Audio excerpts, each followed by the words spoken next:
Board exam में best score करने के लिए आपको ब्लूप्रिंट के हिसाब से पढ़ना चाहिए। ऐसे छात्र जो गणित में कमजोर हैं उन्हें 1 अंक एवं 2 अंक वाले प्रश्नों पर फोकस करना चाहिए, क्योंकि इन प्रश्नों को हल करना बहुत आसान होता है। आपके एग्जाम में 1 अंक वाले प्रश्नों की संख्या 30 है और 2 अंक वाले प्रश्नों की संख्या 12 है। यानी यदि आप 1 अंक और 2 अंक वाले प्रश्नों को सॉल्व कर लेते हैं तो आपको उधर 30 और इधर 12 गुना 24 यानी कुल 54 अंक मिलेंगे। एक कमजोर छात्र के लिए यह बेस्ट स्कोर कहलाएगा। तो आपको 2 अंक वाले प्रश्नों पर विशेष फोकस करना है। आज की वीडियो में 2 अंक वाले अति महत्वपूर्ण प्रश्नों पर चर्चा करेंगे। तो आइए देखें 2 अंक वाले महत्वपूर्ण प्रश्न। आपको ध्यान ये देना है कि ऐसी कौन कौन सी यूनिटें हैं जहां से 2 अंक वाले प्रश्न आना है। कुल 1 से लेकर के 8 और उधर 15वीं यूनिट यानी 9 यूनिट ऐसी हैं जहां से 2 अंक वाले प्रश्न आना है। तो इन यूनिटों को आपको पहचानना है और इन यूनिटों से आपको 2 अंक वाले महत्वपूर्ण प्रश्नों को सिलेक्ट कर तैयारी करना है। जैसे आज हम पहली यूनिट, दूसरी यूनिट, तीसरी और चौथी यूनिट के 2 अंक वाले अति महत्वपूर्ण प्रश्नों पर चर्चा करेंगे। आइए देखें, जैसे पहली यूनिट है, पहली यूनिट से 2 अंक वाले 2 प्रश्न आना है। अब देखिए यहां पर पहला क्वेश्चन, ये काफी महत्वपूर्ण प्रश्न है 2 अंक का। 6, 72, 120 का अभाज्य गुणनखंड विधि द्वारा एलसीएम ज्ञात करना है। बिल्कुल सरल प्रश्न है। आइए देखिए इसको कैसे सॉल्व करते हैं। 6, 72 और 120 का इसको सॉल्व करने के लिए आपको पहले इनका गुणनखंड करना होगा। जैसे 6 का गुणनखंड आपका हो गया, 6 का गुणनखंड कर लें 2 गुणे 3। इन पर पावर भी आप एक एक लेंगे। 72 का गुणनखंड कर लें 72। अब यदि संख्या बड़ी है तो थोड़ा सा रफ वर्क भी आप कर सकते हैं और इस तरीके से 18 दूना 36 हो जाएगा, 2 9 18 हो जाएगा और 3 त्रिका 9 यानी 2 की घात कितनी हो गई 3। 2 पर घात हो जाएगी 3 और 3 की संख्या कितनी है 2, तो 3 पर घात कितनी हो गई 2। इसी तरीके से 120 का गुणनखंड कर लें और इसका रफ वर्क कर लें। 120 का गुणनखंड 2 से कैंसिल कर दें, 2 से इधर कर दें 30 हो जाएगा और 2 से काट लें 15 और 3 से 3 25। ये गुणनखंड आप देख पा रहे हैं। यानी 2 की संख्या कितनी है 3, तो 2 पर पावर कितना होगा 3। इसके बाद 3 सिंगल है तो 3 पर पावर 1 और 5 पर भी पावर कितना 1। इस तरीके से पहला काम आपका क्या है गुणनखंड कर लेना। अब आपको निकालना क्या है इस पर गौर करना है। ये रफ वर्क है। अब आपको जो निकालना है इनका एलसीएम, 6, 72 और 120 का एलसीएम आपको निकालना है। तो एलसीएम निकालने के लिए हमें हर गुणनखंड पर विचार करना होगा और ऐसे गुणनखंड जो कॉमन है उनकी कौन सी पावर लेना है, मैक्सिमम पावर, बड़ी घात आपको लेना है।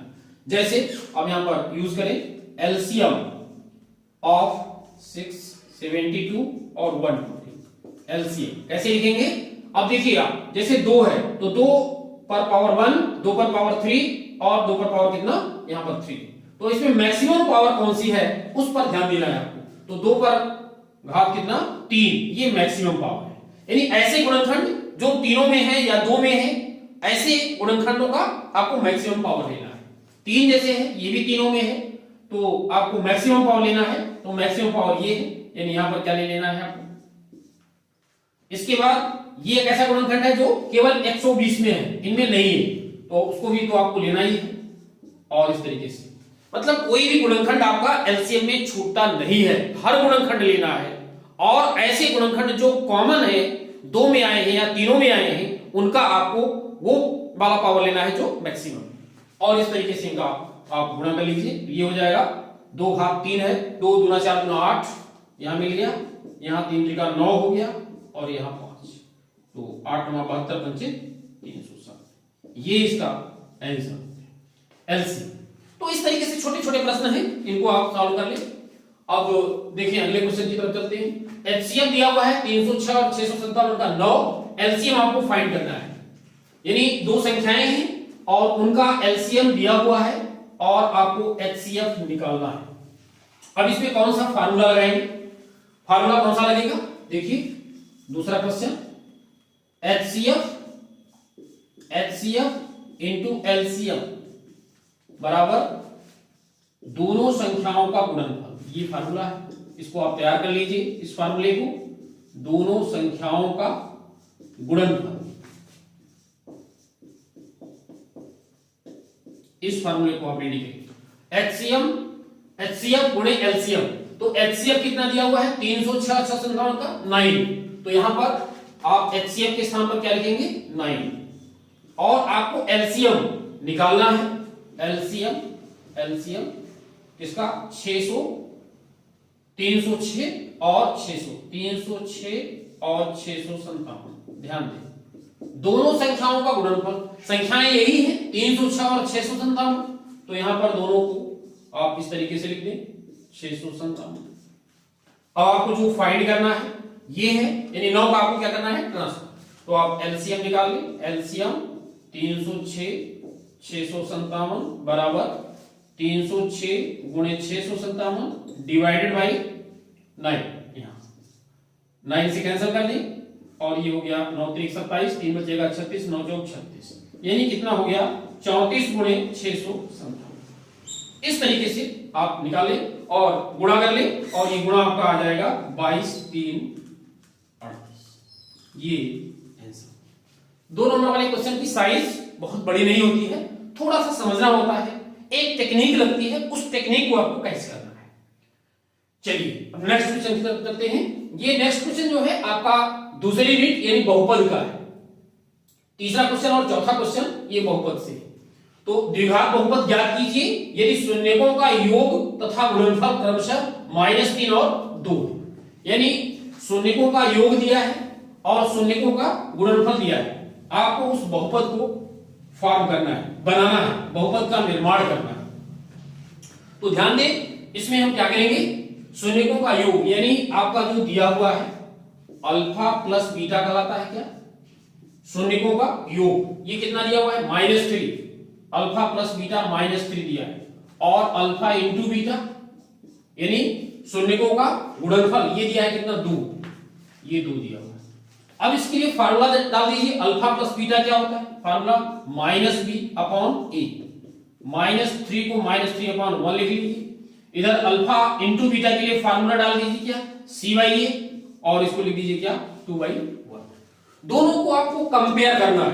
कंपेयर करने का मतलब क्या होगा, दोनों ही फार्मूले में आप ध्यान से देखें, नीचे यहां भी a है और यहां भी a है, और दोनों के सामने इधर 1 लिखा है, इसका मतलब तुलना करने पर आपको a की वैल्यू क्या मिल जाएगी, तुलना करने पर a की वैल्यू आपको मिल गई कितना 1। अब यहां पर कंपेयर करें, दोनों जगह माइनस है, तो उसको कैंसिल हो जाएगा, b की वैल्यू कितना हो जाएगी, b की वैल्यू कितना होगी 3, और इसी तरीके से c की वैल्यू कितना हो गई। ABC क्लियर हो गया। अब बहुपद का फॉर्मेशन करना है, अतः px यानी जो बहुपद आपका होता है द्विघात बहुपद, standard form ax² plus bx plus c, यहां पर आपको ABC का मान पुट कर दिया है। तो a का मान 1 है, 1x² लिखते नहीं है तो x², b की वैल्यू 3 पुट कर दीजिए, कितना हो जाएगा 3x, और c की वैल्यू कितना 2। ये आपका फॉर्मेशन बहुपद आपका रेडी। चलिए नेक्स्ट क्वेश्चन नंबर 4, द्विघात बहुपद x² -2x -8 की शून्यक ज्ञात करो। आपको शून्यक निकालना है। चौथे क्वेश्चन की ओर चलते हैं, इसमें शून्यक निकालना है। बहुपद आपका दिया हुआ है, क्वेश्चन नंबर 4 ध्यान से देखिए, x² यानी px ये सिंबल है, x² -2x -8, ये आपका बहुपद दिया हुआ है। इसका शून्यक आपको फाइंड करना है। शून्यक फाइंड करने के लिए हम इसका फैक्टराइजेशन यानी गुणनखंड करेंगे, मध्य पद को तोड़ दीजिए। इस तरीके से दो ऐसी संख्याएं चूज करना है कि उनका योगफल -2 हो और गुणनफल कितना हो -1। तो ऐसी संख्याएं क्या हो सकती हैं, सोचिए, -4 हो सकता है और क्या 2 हो सकता है। अब इसमें आप ऐड करेंगे तो -2 मिलेगा, प्रोडक्ट करेंगे तो -8 मिल जाएगा, तो इनको ले लीजिए, यानी -2x आपका ब्रेकअप होगा, और इसको आप लिख सकते हैं प्लस 2x -4x, -2x हो जाएगा और -8। इस तरीके से मध्य पद को तोड़ लीजिए, और इसके बाद दो दो के ग्रुप में कॉमन ले लीजिए। फर्स्ट में कॉमन क्या आएगा x, तो ये हो जाएगा x प्लस 2 और यहां पर कॉमन -4 कॉमन ले ले तो क्या मिलेगा आपको x प्लस, ओवरऑल में x प्लस 2 कॉमन ले ले x प्लस 2 पूरे में से तो आपको क्या मिल जाएगा, यहां x मिलेगा और यहां माइनस। ये फैक्टराइजेशन हो गया। अब चूंकि आपको शून्यक निकालना है तो यहां थोड़ा सा यूज कर ले। शून्यक के लिए क्या होता है, शून्यक के लिए px must be equal to 0। px को क्या होना चाहिए, 0 होना चाहिए। px 0, px means x plus 2 and x minus 4, this is 0। इसके बाद x प्लस 2 इज 0 या x minus 4 is 0, means x is equal to -2 या x इज इक्वल टू कितना, x की जो वैल्यू आ गई इन्हीं को हम बोलते हैं क्या, शून्यक। अतः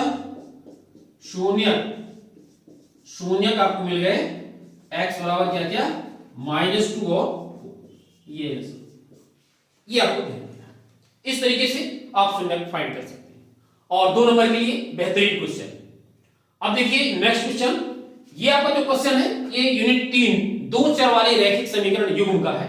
काफी बेहतरीन क्वेश्चन है। इस साल एक क्वेश्चन आना है इस यूनिट से और हमने एक क्वेश्चन ही यहां पर लिया है। आप ध्यान ये देना है आपको कि यहां जो क्वेश्चन दिए गए हैं ये अभ्यास प्रश्न पत्र और आपका ब्लूप्रिंट, इसके अलावा जो प्रोजेक्ट मॉड्यूल आया है, इन सभी से निचोड़ करके जो बेहतरीन से बेहतरीन क्वेश्चन है आपके एग्जाम के हिसाब से वो क्वेश्चन यहां लिखा गया है। इसलिए आपको इन क्वेश्चन की विशेष तैयारी आपको करना है। चलिए देखते हैं क्वेश्चन नंबर 5। 3 बल्लों तथा 6 गेंदों की कीमत 3900 है। एक बल्ले और 3 गेंदों की कीमत 1300 रुपए है। बीजगणितीय समीकरणों का निर्माण कीजिए। मतलब इस क्वेश्चन को सॉल्व नहीं करना है, आपको केवल फॉर्मेशन करना है इक्वेशन। क्योंकि क्वेश्चन 2 अंक का है इसलिए केवल समीकरण का निर्माण करना है।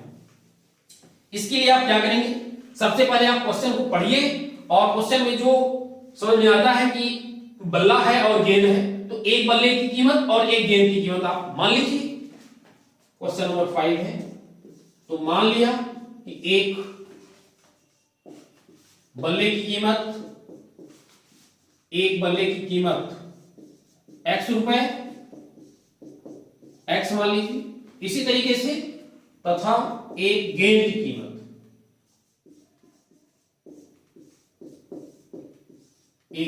कीमत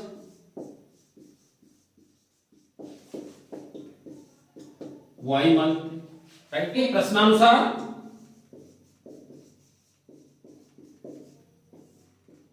अब देखिए यहां पर लिखा है 3 बल्ले, यानी एक बल्ले की कीमत x रुपए है तो 3 बल्ले की कीमत कितना हो जाएगी, 3x। तो यहां पर आ जाएगा 3x।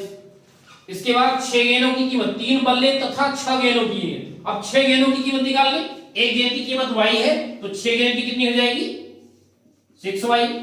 क्योंकि तथा है दोनों को मिलाकर के कीमत लिखा है 3900 रुपए, इसलिए आप मिला दीजिए। 3x धन 6y बराबर कितना, 3900। एक इक्वेशन आपका ये फ्रेम हो गया। दूसरा इक्वेशन फ्रेम करने के लिए दूसरी कंडीशन, एक बल्ले और 3 गेंद की कीमत। तो एक बल्ला है तो एक बल्ले के लिए आप यूज करेंगे क्या, x, और 3 गेंद के लिए 3y, और इनको मिलाकर की कीमत कितना है, 1300 रुपए। तो यहां पर आएगा आपका 1300। तो इस तरीके से इक्वेशन आपका ये फॉर्म, और यही बीजगणितीय समीकरण है। अब इसके आगे इसको सॉल्व आपको नहीं करना है क्योंकि ये क्वेश्चन 2 अंक का है। चलिए नेक्स्ट क्वेश्चन। अब ये द्विघात समीकरण यानी आपकी चौथी यूनिट से है। समीकरण 2x² - 4x + 3 = 0 का आपको क्या निकालना है, विविक्त कर निकालना है। विविक्त कर निकालने के लिए आपको यूज करेंगे, पहले इक्वेशन लिख लेते हैं, इसके बाद फार्मूला। अब आपको ध्यान देना है कि विविक्त कर का फार्मूला क्या होता है, डिस्क्रिमिनेंट के लिए कौन सा फार्मूला यूज करेंगे। चलिए चर्चा करेंगे। इक्वेशन है आपका 2x² - 4x + 3 = 0। पहले तुलना कर लें, जो मानक वर्ग समीकरण होता है उससे यदि हम तुलना करें तो यहां पर मिलेगा क्या, a = कितना 2, b = -4 और c = कितना। विविक्त कर के लिए फार्मूला d बराबर क्या होता है, b² - 4ac। d बराबर b² - 4ac, ये फार्मूला है। अब ध्यान दें, इसमें मान आपको पुट कर देना है। b की वैल्यू दिया है -4, तो यहां पर -4 का स्क्वायर हो गया, -4 इंटू ए की वैल्यू कितना है 2 और सी की वैल्यू कितना है 3। ये हो जाएगा आपका 16, 4 दूना 8 त्रिक 24 और 16 में 24 घटा लीजिए तो कितना जाएगा माइनस। लीजिए विविध का 2 नंबर मिल गया आपको। 2 नंबर का क्वेश्चन काफी आसान होता है।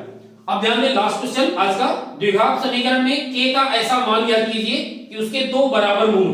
अब ध्यान दें द्विघात समीकरण में जब 2 मूल बराबर होते हैं तो उसके लिए कंडीशन क्या होती है, वो यहां पर फॉर्मूला लगेगा। आपको बता दें द्विघात समीकरण से एग्जाम में केवल एक क्वेश्चन आना है 2 अंक का, और उसके लिए ये काफी महत्वपूर्ण प्रश्न है, ये स्टार क्वेश्चन है, इसकी विशेष तैयारी आपको कर लेना है।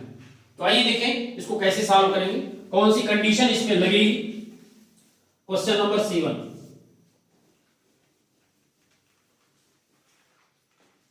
समीकरण दिया है 2x² धन kx धन 3 बराबर 0। सबसे पहला काम तुलना करें आप, और तुलना करके एबीसी का मान लिख लें। तुलना करें, तुलना करने पर a का मान हो गया कितना ax², a का मान 2 हो गया, b का मान कितना k और c का मान कितना हो जाएगा 3। अब चूंकि मूल बराबर है, ध्यान दें कंडीशन हम लगा रहे हैं, क्योंकि मूल बराबर है इसलिए कंडीशन क्या लगेगी b² माइनस 4ac इज 0। ये कंडीशन, ये डिस्क्रिमिनेंट कहलाता है विविक्त कर, इसकी वैल्यू कितना होना चाहिए 0, मूल बराबर होने की। तो ये फार्मूला आप याद रखें, ये आपको नंबर देगा। अब इसमें मान पुट कर ले, b की वैल्यू कितना है k, तो b की जगह k यूज कर ले तो k का स्क्वायर हो जाएगा -4, a की वैल्यू 2 है और c की वैल्यू कितना है 3 बराबर 0। इस तरीके से ये हो गया क्या k² माइनस कितना 4 दूना 8 त्रिक 24 बराबर 0, यानी k² की वैल्यू आपको कितनी मिल गई 24। k का मान निकालने के लिए आपको 24 का वर्गमूल लेना होगा प्लस माइनस √24, और इस तरीके से k की वैल्यू आपको कितनी मिल गई प्लस माइनस 24। देखिए क्या होता है, यदि वर्गमूल के अंदर यदि हम गुणनखंड कर दें 2 दूना 4 दूना 8 त्रिक 24, ध्यान दें 2 बाहर आ जाएगा, 1 2 बाहर आ जाएगा और 2 3 6 अंदर रहेगा, यानी 2 1 बाहर आ गया और अंडर रूट कितना 2 3 6, ये इसका आंसर। तो k की वैल्यू आपको मिलेगी। इस तरीके से यदि आप परीक्षा में लिखते हैं तो आपको 2 में से पूरे 2 अंक मिलेंगे। आपको ध्यान देना है कैसे उत्तरों को लिखना है, ये विशेष बात है। तो चलिए आज की चर्चा यहीं पर समाप्त करते हैं। 2 अंक वाले प्रश्न के लिए 4 यूनिट पर चर्चा हो गई, शेष यूनिट पर चर्चा अगले वीडियो में करेंगे। यदि आपको ये वीडियो अच्छा लग रहा हो तो वीडियो को लाइक करें, वीडियो में आनंद लें। पढ़ाई एक आनंद है, आप वीडियो को देखें, भले क्वेश्चन आपसे बनते हो लेकिन यदि वीडियो को आप देखेंगे तो इन क्वेश्चनों की छाप आपके दिमाग पर पड़ जाएगी और ये क्वेश्चन आपको कभी नहीं भूलेंगे। तो आज का वीडियो यहीं पर समाप्त करते हैं, धन्यवाद।